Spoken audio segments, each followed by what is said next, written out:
Have you ever closed your eyes at night and suddenly entered a world that doesn't exist? A conversation you never had, a future version of yourself, a situation where you finally say the things wanted to say. You know it's imaginary, yet your mind keeps returning there. But why does the brain create entire stories when the world becomes quiet? The answer reveals something interesting about how your mind processes emotion, memory, and possibilities. For some people, the moments before sleep become a private cinema. They replay old conversations. They imagine meeting someone important. They create versions of themselves who are more confident, more successful, or finally understood. From the outside, it may look like simple daydreaming, but psychology suggests something deeper is happening. The human brain is not only designed to react to reality, it is designed to simulate reality. A concept in cognitive science called mental simulation describes the brain's ability to create possible experiences before they happen. Your mind constantly asks, what could happen? What should I have done? What would my life look like if things changed? This ability helped humans survive. Before taking action, our ancestors imagined possible dangers, outcomes, and solutions. The same system still exists today. But sometimes, instead of preparing for physical survival, the brain uses imagination to explore emotional experience. If you spend time creating imaginary scenarios before sleep, it does not automatically mean you are disconnected from reality. It may mean your brain is trying to process something, a conversation you never finished, an emotion you never expressed, a possibility you secretly hope for. Your imagination can become a place where your mind organizes feelings that were never fully understood during the day. The problem is not imagination itself. The important question is, why does my mind keep returning to this story? Because sometimes the story is not about the imaginary event. It is about a real emotion hidden underneath. Think of your brain like a storyteller sitting in a dark room. During the day, your attention is occupied by responsibilities, conversations, and distractions. But when everything becomes silent at night, the storyteller finally gets the microphone.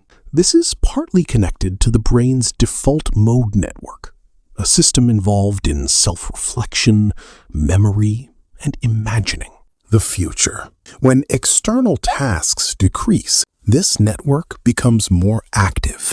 Your brain begins connecting pieces, a memory from the past, a fear about the future, a desire you have not admitted, and it creates a story. Sometimes these stories provide emotional rewards. For example, imagining success can create feelings of confidence. Imagining a perfect conversation can temporarily satisfy the desire to be understood. The brain responds to imagined experiences because it processes many imagined emotions similarly to real ones. This is why a fictional conversation can still make you feel happiness, sadness, excitement, or regret. Your brain is not only asking, is this real? It is also asking, what does this mean to me? The first step is not to fight the imagination. Instead, observe it. When a repeated scenario appears, ask, what feeling is this story giving me? Maybe it gives you control. Maybe it gives you recognition. Maybe it gives you a version of yourself that feels more complete. The second step is to separate imagination from action. Your mind can create a beautiful future, but your life changes through small, real-world experiences. Use the imagined version of yourself as information, not as an escape.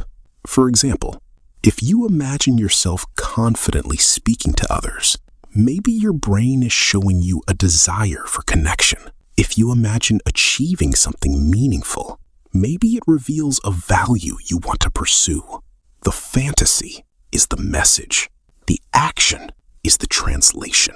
A simple way to understand this is your imagination is not always a window into the future. Sometimes it is a mirror reflecting your current emotional needs. The stories you create at night often reveal what your conscious mind ignores during the day. The person you become in your imagination, the conversations you repeat, the worlds you create, they are clues, not about what will happen, but about what matters to you. So the next time your mind creates a story before sleep, don't judge it. Listen to it, because behind every imaginary scene, there may be a real feeling asking to be understood. Your mind is always communicating, sometimes through words, sometimes through memory, and sometimes through worlds that only exist in your imagination. The goal is not to stop dreaming. The goal is to understand what the dream is trying to tell you.